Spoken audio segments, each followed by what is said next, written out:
Hi, I want to talk with you today about a concept that I had started dealing with in a video that I had posted a few days ago, talking about the idea that there is a difference between ownership and stewardship. In fact, so much of a difference that ownership should not be considered in our mentality as we lead within our organization, simply because there's a behavior that follows that mentality, in so much as it can be divisive, it can be detrimental to our employees, which ultimately is not going to bode well for the business in the long run.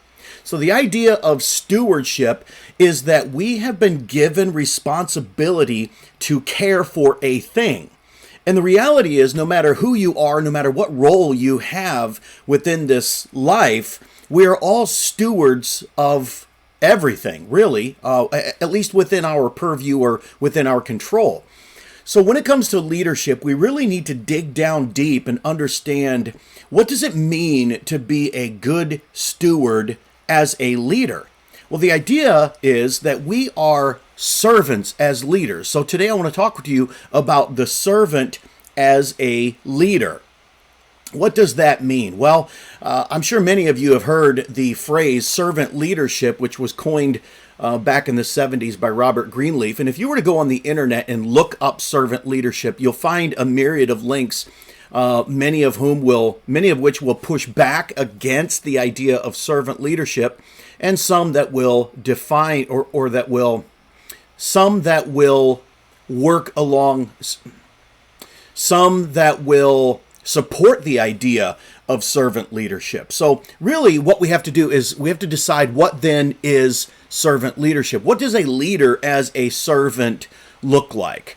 How do we become the best stewards of the positions that we hold, the businesses that we have built or that we are currently running, that someday somebody else will run? So how can we leave behind the best that we can leave for those that will follow us later on down the road? So let's talk about this idea of the leader as a servant. It doesn't mean that we do our workers' jobs. I read a link one time where a guy had actually said that. He said, servant leadership is a bunch of garbage, because if I have to do my workers' jobs, then I don't need them.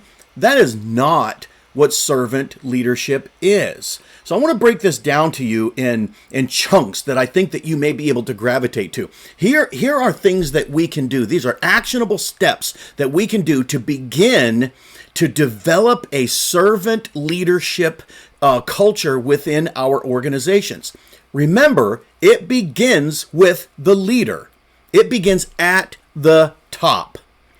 Most organizations will begin to emulate the behavior of their leader, good or bad. So if you want your organization to be the best that it can possibly be, let's start with servant leadership. What does that look like? Well, if we are stewards of our employees, then it begins with building that bridge that connects leader and follower. You may have seen some of my posts in the past where I had mentioned a statistic that 82% of workers don't trust their bosses. How do we fix that? It begins with empathy. It begins with building that bridge between leader and follower, getting to the other side of that chasm, connecting with them in a way that allows them to know that you get their pain, you understand their struggle, you are on their side. You're not looking to fire them, at least that's not the first response. I'm not saying that people shouldn't be let go, but that we ought to be able to, we ought to start sending a message that we know where they are, we know the hurts and pains that they're going through, and that we get that. Let's face it, we were all in those positions at one time or another. We all started off at the bottom. We all worked our way up, whatever role you are in now. Empathy is the beginning point. It is the bridge that brings follower and leader together. It is the kind of leadership that lets your followers know that you get their pain, you understand that they're struggling, and that you value them, which is the second step of servant leadership. I call it assuring leadership, but I want to just kind of clarify that the idea of providing assurance for our followers when they're having a hard time, the idea of providing assurance could be misunderstood as inspiration. In other words, when somebody is hurting or they're struggling, that we tell them, hey, don't worry about it. You're wanting to build that bridge of empathy. You're wanting to cross over that chasm to get to the other side, and then you begin to say things like tomorrow's a better day and on all that kind of stuff. All the little adages that we have known down throughout the years. That is not really effective. What we really want to do is we want to, as I said a moment ago, we want to reaffirm their value. We want our followers to know that we still value them. This is the epitome of servant leadership, is to help our followers know that they're valued even in their worst days.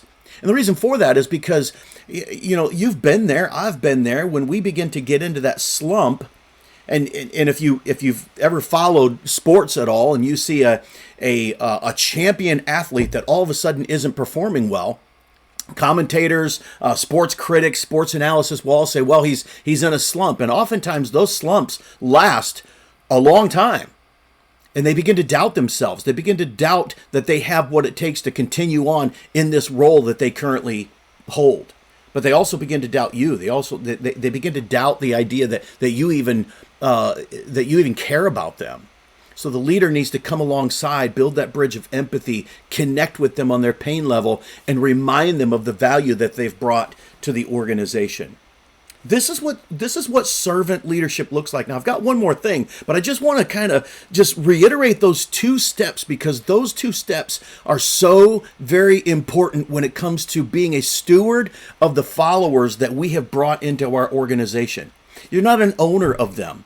Your name may be on the title of the business, but you have brought those people in so that they would be stewards of the responsibility that you have given them. And if they are going to be the best stewards of the responsibilities that you have given them, whether it's a territory that they're going to sell in, or whether it's a particular department within your organization, whether it's a press that they are operating to produce parts, whatever that is, they need to take pride in their job and own that and be I use the word ownership.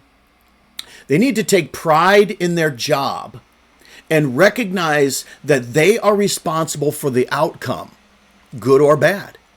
And so therefore, if they're going to do that, that mentality has to start with you, the leader. If you are a good steward of them, they will be a good steward of the products that you produce or the services that you sell. The final step to servant leadership is not only are we to be good stewards of the people that we have brought into our organization, not only are we to care for them in the best way possible, to show them that we actually value everything about who they are, but we really need to be stewards of ourselves. That's where we begin. Because reality is, if we try to exemplify empathy or provide assurance, but you're not a good steward of yourself, those two first steps are just going to fade like dust in the wind and won't matter to those people. Why is that true? Because being a steward of yourself is really where it begins. Meaning, are you emotionally intelligent? Are you a person of integrity? Are you a person of accountability? Are you a person of responsibility? And here's what those four mean. Let's start with integrity. I don't think I need to spend a whole lot of time on explaining what integrity is. If you're not a person of integrity, no one is going to trust you anyway. So your words of empathy and assurance are going to fall flat.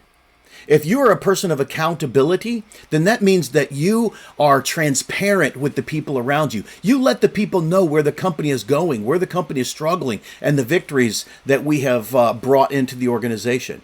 Are you a person of responsibility?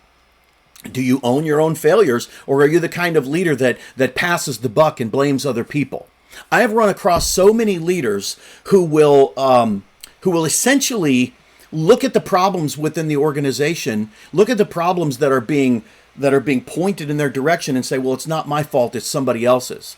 That is not taking responsibility. One of the things that I always tell my clients is that if somebody comes to you with an accusation, your first responsibility is to receive that accusation and ask yourself this question: is there any validity to what I'm hearing?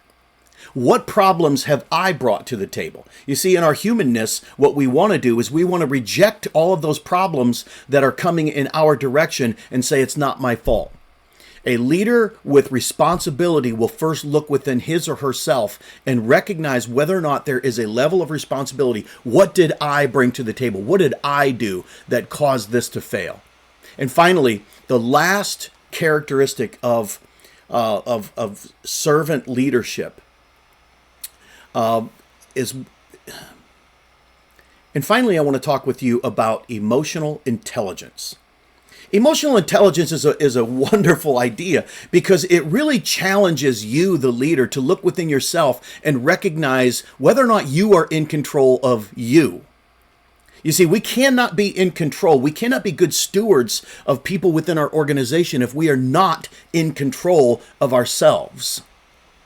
Here's the idea of self-awareness, or not self-awareness, but here's the idea of emotional intelligence. We have to be prepared to bring a calming presence to an already tense situation. And that doesn't happen in the moment that the tense situation confronts us. That began months before that tense situation actually came to fruition. If we are not prepared within our own souls, within our own selves, to bring a calming presence, it is too late when that intense moment strikes. One of the other things that I always tell my clients that it kind of catches their attention and they're like, wow, that's raising the bar high. And that is that as a leader, you don't get to have a bad day. You see, your followers get to have a bad day because that's not their role. Their role is not to bring a calming presence to a tense situation. That's your job. So I always tell my clients, check your emotions at the door when you come in to your organization. Your people are looking to you to be a solid guide, whether things are falling apart around you or not. I think about that scene in the movie Titanic. When the ship was sinking, the orchestra was over there playing. And as people were running for the boats to try to save themselves, at one point, the band, the orchestra just kept playing. They quit at one point and actually contemplated the idea of putting their instruments down and running for the boats like everyone else. But then they decided to just continue playing. And as the scenes in the movie played out, you can see that there was an undertone of calm in the presence of chaos. This is really what is so important about being a steward of our positions as a leader. We are responsible for the calm within the chaos of our organizations, and your followers are looking to you. I call that spiritual leadership because it really requires you to look within your own soul and decide if you have those characteristics of spiritual leadership: emotional intelligence, integrity, accountability, and responsibility. If you have those, then you are on the beginning path to great stewardship, to great leadership, and then you will be able to connect with your followers through empathy and through assurance, reminding them of the value that they've brought. So anyway, that's really where servant leadership is under what it's called. So anyway, stewardship, not ownership. Stewardship is the mentality that we must adopt. The leader as a servant, absolutely. Not to do their job, but to get beneath them and be a foothold so that they can do theirs and reach organizational goals every time. Hey, I want to thank you for just spending these few minutes with me. I want you to don't forget about my book that is out on barnesandnoble.com. I hope that you will go ahead and order a copy for yourself and maybe even for your team. So barnesandnoble.com, The Chameleon Effect, Counterintuitive Leadership. I hope that you are really leading well. I hope that your business is doing well. If not, reach out to us here at ExecuSpec Leadership Development and let's have a conversation. Have a great day.